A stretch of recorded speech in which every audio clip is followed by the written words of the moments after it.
Hakikat malu pada Allah.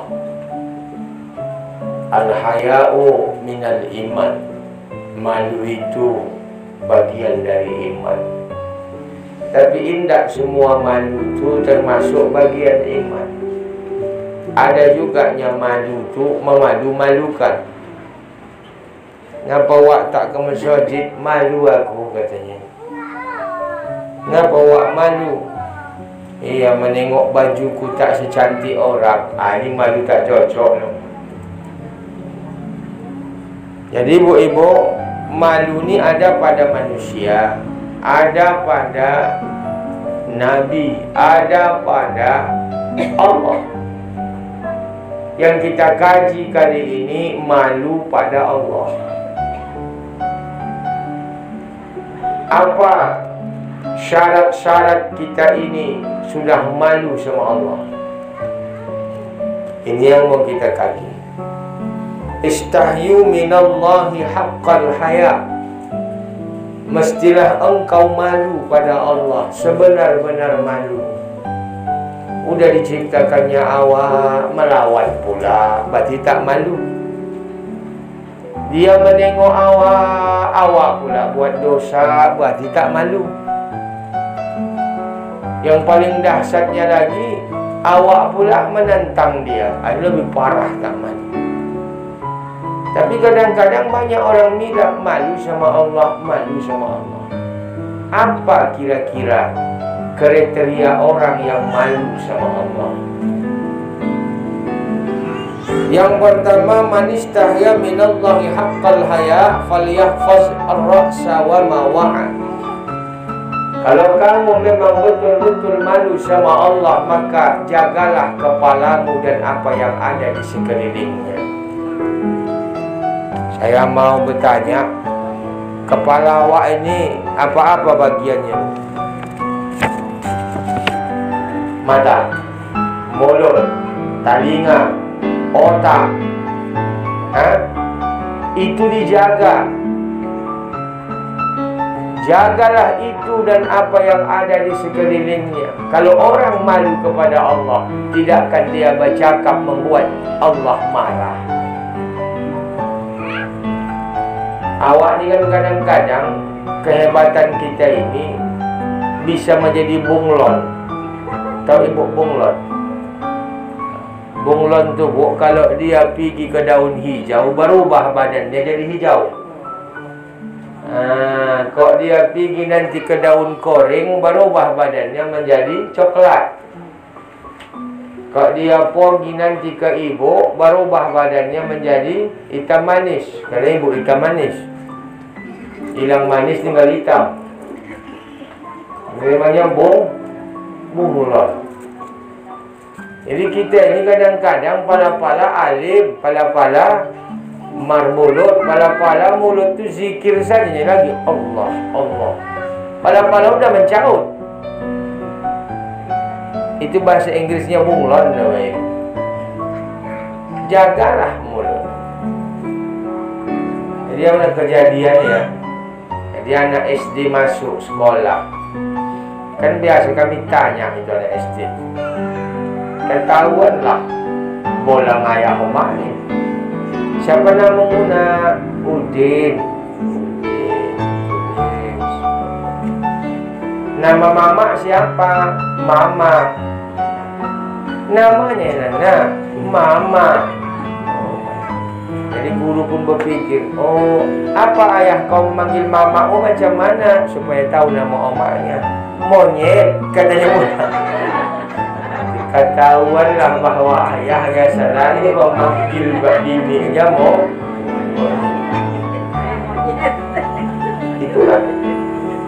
Itulah namanya mulut. Kepala ni bu, inilah induk masalah. Pikiran yang rusak, buruk sangka coba. Kepala ini. Mata memandang. Yang enaan memandang ni keluarlah dari mulut komentar. Maka orang buta itu kadang-kadang sikit dosanya. Kenapa? Karena tak banyak tengok.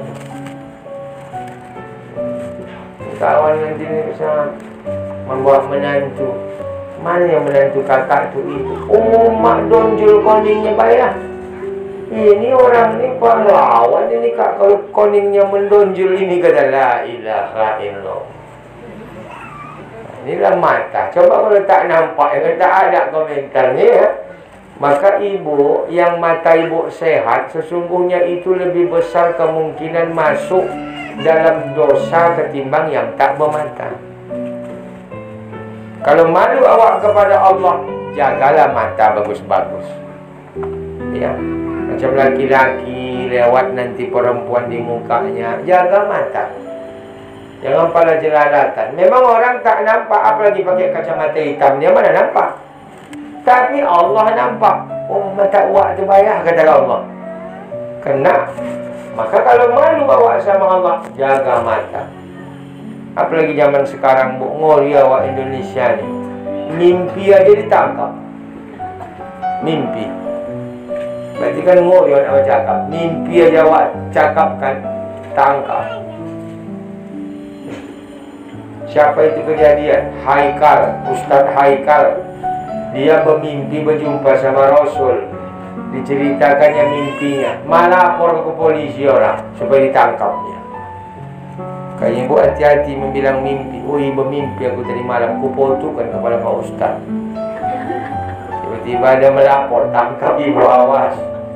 Padahal masih mimpi. Ini kan gara-gara mulut, gara-gara mata, gara-gara telinga. Karena ada telinga yang mendengar, usil dia. Gara-gara ada mulut bercakap, tidak orang. Ini bahaya. Maka yang membuat masalah berat ni bu, pada diri kita ini, kepala ini. Hati bisa rusak gara-gara pandangan mata.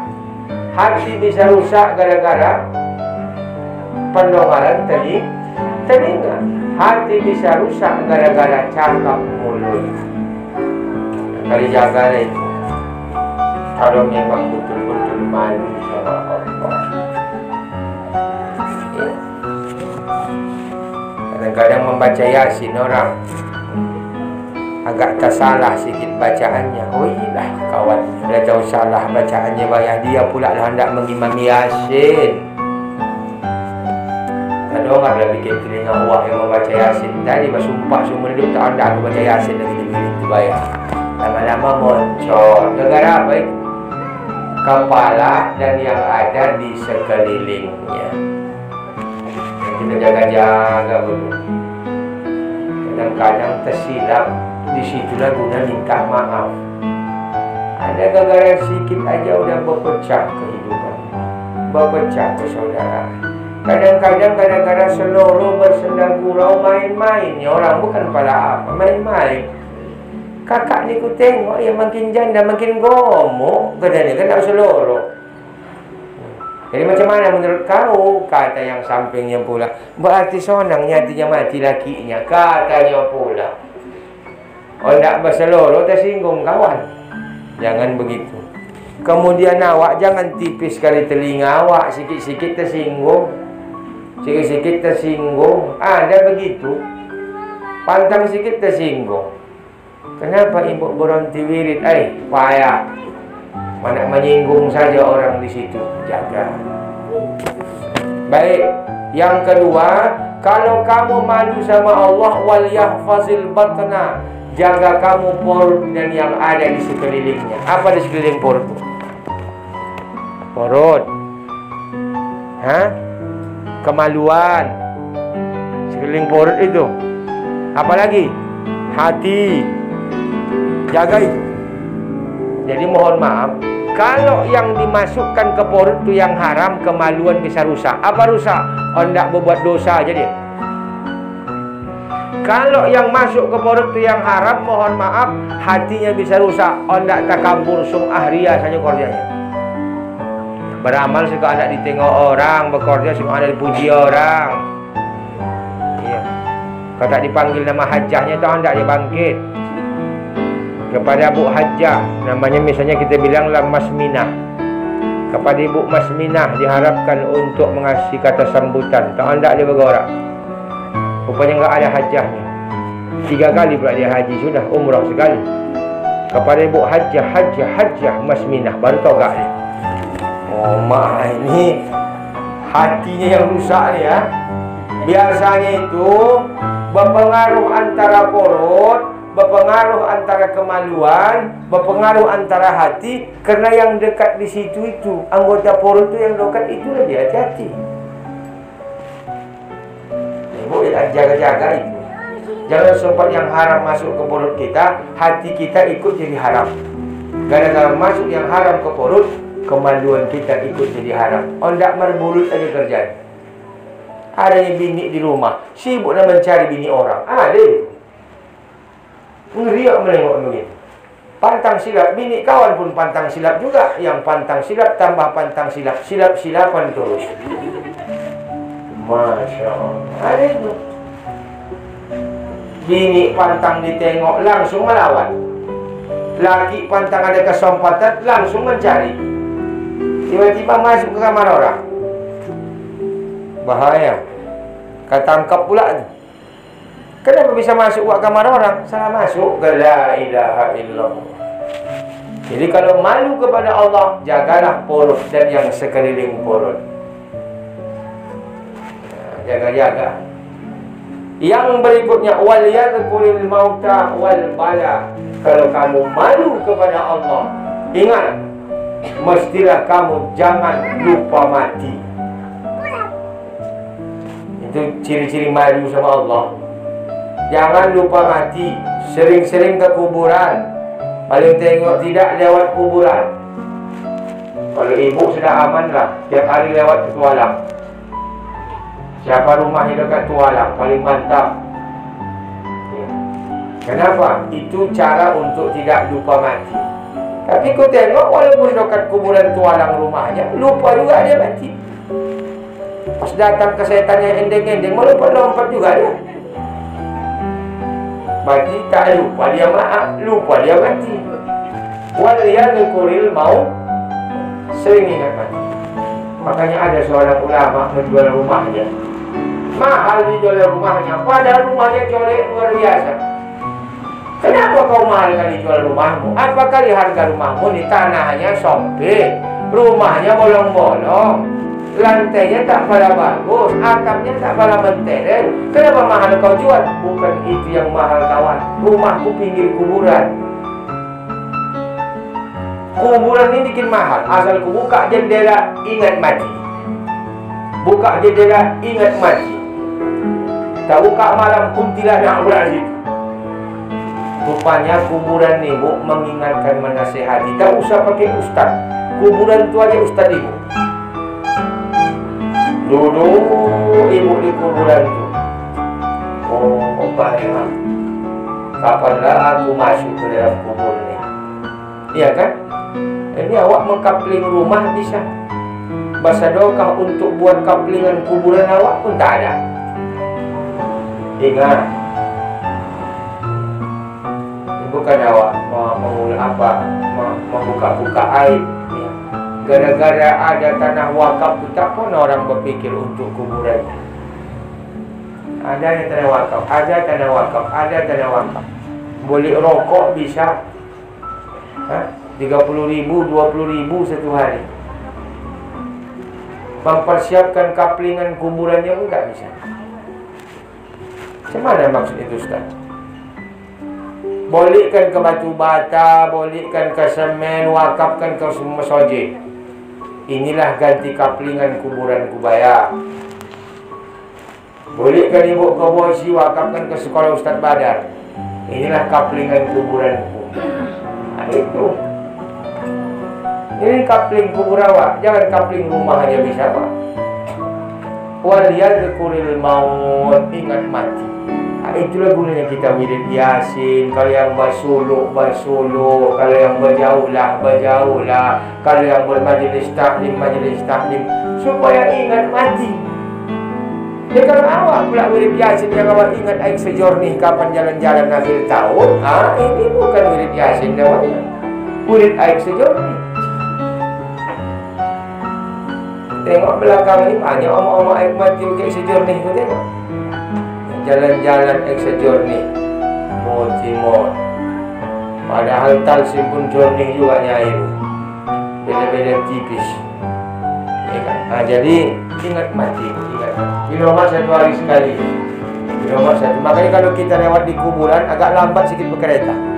Assalamualaikum ya ahlal kubur, antum awaluna, kamu duluan, wa nahnu insyaallah bikum lahikun, nanti kami ikut datang belakang.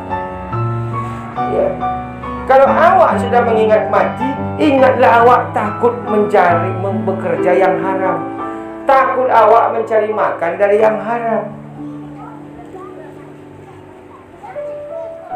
Jadi dulu waktu kami IAIN, adanya KKN di Siantar. Cerita ada kawan tu menjadi guru di Siantar. Pokoknya di Siantar ini kan kalau guru SD banyaknya orang-orang kita Kristen ini. Siapa nama? Victor. Ayah si Manung Khalid. Apa kerjanya? Mengawin-ngawinkan babi. Rupanya ada yang kerja orang tu khusus membawa babi jantan, kemudian singgah ke kandang-kandang orang. Jadi katanya, rupanya mengawin-ngawinkan babi jantan sama babi betina orang. 50.000 sekali apa? Itu nih. Jadi kalau sempatlah itu minta izinnya orang Islam. Siapa nama? Udin. Ayah awal Mahmud. Apa kerjanya? Mengawin-ngawinkan korbo. Dalam Islam, jangan. Banyaknya orang Islam kadang-kadang tak paham hukum. Tidak bolehnya mengambil upah dari mengawin-ngawinkan itu. Selalu orang Islam melanggar lagi. Ibu minjam uang sama aku. Apa borohnya? Kobun. Jadi selama belum lunas kobun itu tadi, maka buahnya diambil oleh orang yang mengasih pinjam. Banyak aku tengok itu orang kaya-kaya. Haram tuh. Tak boleh. Ibu minjam duit, ibu kasih boroh kereta. Kereta itu tak boleh dipakai-pakai oleh yang mengasih pinjam. Berarti menambah manfaat daripada pinjaman, namanya riba. Banyak kau nak. Itu dia. Apa borohnya? Untung tak bininya borohnya, mampus loh. Yang keempat, apa Ustaz? Kalau kamu malu kepada Allah wal bala, ingatlah kamu kepada bala. Asal ibu tengok orang buat dosa, ingat bala. Kalau datang bala. Asal ada ibu tengok orang misalnya main judi, ingat bala. Makanya awak termotivasi untuk melarangnya, bukan membiarkannya. Sering tidak ibu tengok kemaksiatan di tengah-tengah kita? Selalu. Ada minum tua. Aku semalam mandi-mandi ke Talsim berjalan kaki anak-anak. Ada aku tengok di ujung Talsim itu orang buat minum tua di situ. Masya Allah. Kenapa begitu banyak orang Talsim itu tak ada yang marah? Jadi kalau kita kaji-kaji, hati-hati. Dia berbuat dosa, awak dapat bala. Ada misalnya ibu tengok orang misalnya kumpul kerbo. Bukan kumpul kerbo, kumpul apa? Kumpul kebo, bukan korbo. La ilaha illallah. Kumpul kebo, laki tidak, bini tidak, tapi sudah serumah. Agak usil mulut ibu sikit melarangnya. Bilang sama orang, ku tengok namanya arah, ku tengok rumah apa itu dia. Ya. Kenapa kak? Itu ku tengok kumpul korbonya itu. Tidak pala kak kumpul lombunya itu kak, kata kawan. Macam mana kita boleh? Ayo kita larang. Kenapa? Hah? Pak marah pak. Peduli apa? Bawa dia marah. Kalau itu dibiarkan, semua dapat bala, paling tidak dapat sial. Apa sialnya? Anak awak lah kadang kau nak penyakit, awak berkeluarga panas saja tidak berantem. Apa yang masalahnya? Rupanya samping rumah awak kumpul korbo orang.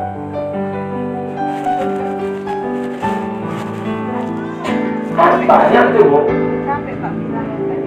Bilang sama Kepling, Coba. bilang sama lurah, bikin pengumuman di masjid. Ada kumpul korbo kata awak.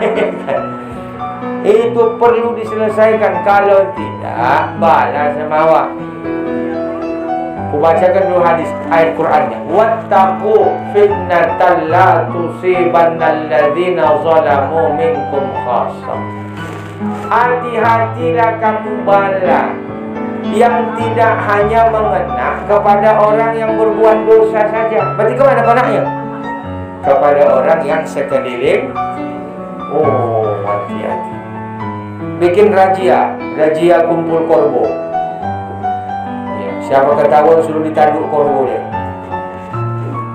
Udah banyak sekarang Bu. Lakinya tidak. Ada yang ketahuan lagi, dibikinnya surat nikah palsu. Nikah bawah tangan. Oh, asal datang orang, ini surat nikah kami. Tiba-tiba datang bini kawan tuh mau mengamuk. Iya. Mau jambak tu lah perempuan berkelahi Bu, jambak-jambakan rambut. Oh, rupanya kumpul korbo. Oh, bahaya.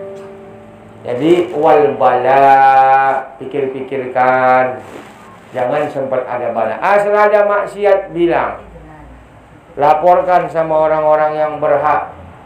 Ya. Ya. Jangan kita putus asa supaya kampung awak tak kena bala. Ini asal bolu ayam mati, sikit mati, usaha tak jalan. Di kampung tu anda merbadah aja orang kampung tu. Apa masalahnya? Masalahnya satu.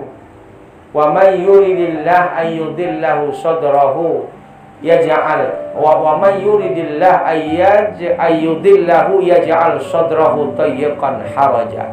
Kalau Allah mau menyesatkan, membuat kamu itu sesat sekampung tu, hati kamu itu masak aja di situ.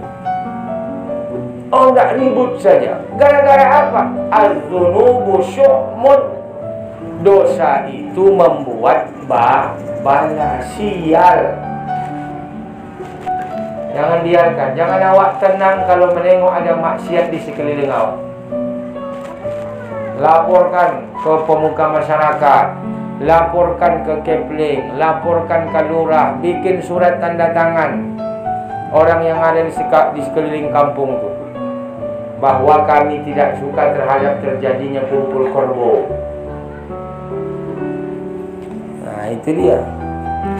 Kalau awak diamkan, tapi alhamdulillah pula kalau Aik Matio ni tak pala ya begitu. Yakin saya, ya aman-aman semuanya. Kalaupun ada juga berarti berubahlah Aik Mahuruf namanya ya, bukan Aik Matio lagi. Kalau Tio kata orang bersih, jernih dia. Mahuru, korup. Udah, siapa yang mau menunjukkan malunya pada Allah, man aradal akhirah taraka zinatal hayatid dunia. Udahlah, kalau kamu memang betul-betul malu pada Allah, diberi jatah akhirat. Mau dapat jatah akhirat, jangan diperturutkan kali tentang dunia ini. Jangan perturutkan. Pandai-pandailah memandangkan. Jangan diikuti kali selera. Tengok pantas apa tidak, layak apa tidak, cocok apa tidak. Ibu-ibu pakai baju misalnya ya, awak dah tua begini, pakai pula rok pendek selutut, cocok apa tidak? Berjilbab pula belakang. Macam mana kira-kira tengok orang berjilbab pakai rok di atas lutut? Sama macam Superman tu Bu. Celana panjang di dalam, celana dalam keluar aja. Cocoknya. Awak tengok pantas apa tidak? Tak cocok kurasa. Kemanalah cocoknya orang-orang macam aku ni? Cocoknya ke masjid, ke pengajian. Kalau gitu kadang-kadang banyak tak memandang itu. Lupa macam ini. Ku tengok kan ku dengar Monang 03 ini. Wah, TS03 nggak tanggung berkeyboard. Oh, ya, selamat. Oh, merdeka. Pokoknya selama ini belum merdeka lagi. Ya, tengok yang pantas sama awak apa lagi? Ya, kalau kita yang tua-tua, bikinlah syukuran, berdoa-doa awak atas kemenangan. Ini mandi keyboard. Kau masih gadis atau sudah janda, itu nyanyi. Oh, bayar udah tua awak, lupa. Nanti lepas gigi palsu itu hilang pada pembayaran. Jadi mulailah kurang-kurangi. Kalau memang malu awak kepada Allah, kurangi. Kalau malu kita sama Allah, kurangi dunia-dunia ini. Jangan pada diperturutkan kali. Kenapa? Kalau diperturutkan dunia ini tak ada habisnya, ibu. Tak ada habisnya. Harus awak pandai-pandai mengurang-urang. Kalau aku mengasih perumpamaan begini, awak pada misalnya awak menghadapi dunia ini macam awak kau nak penyakit apa? Penyakit asam urat. Kau ibu paturutkan selera ibu, makin tak berjalan ibu. Paham ni? Macam ni. Tahu ibu giling, tempe ibu giling, kacang ibu lotap, kacang panjang ibu tayap, minihon ibu hantam, ipong ibu gilas. Terakhir sembahyang 2 kiblat ibu, 1 ke timur, 1 ke barat. Bengkok kaki. Hidupnya begitulah. Hidup ni. Kalau lepas turutkan, ada pula nak mati-matilah. Katanya pula, mati tanam, bol timun. Siapa pula yang bilang tak menanam awak? Tapi begitulah hidup. Hidup di dunia ni begitu. Kalau diperturutkan semuanya, mati. Ada saja tu. Semalam aku tengok ada reuni antar sekolah apa? Omak-omak tu, berkumpul omak-omak la ilaha illallah. Banyak ni omak-omak tu. Banyak aku bilang, lupa dia sudah tua. Belum siap nyanyi sudah menunggu cucunya. Onek kata cucunya la ilaha illallah. Jangan perturutkan kan. Kalau malu kita sama Allah. Kalau malu awak jangan perturutkan.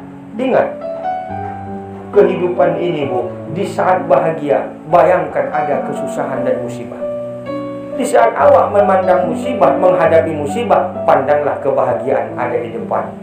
Andai engkau hari ini mendaki, jangan engkau sedih, nanti akan jumpa jalan menurun. Kalau engkau lagi jalan penurunan, jangan engkau lupa daratan, sebentar lagi akan mendaki hidup. Faham ni? Siapa yang memegang itu? Faman fa'ala dzalika faqad istahya ila Allah Ta'ala haqqal haya. Siapa yang memegang itu, maka sudahlah dia malu kepada Allah sebenar-benar malu. InsyaAllah. Assalamualaikum warahmatullahi wabarakatuh.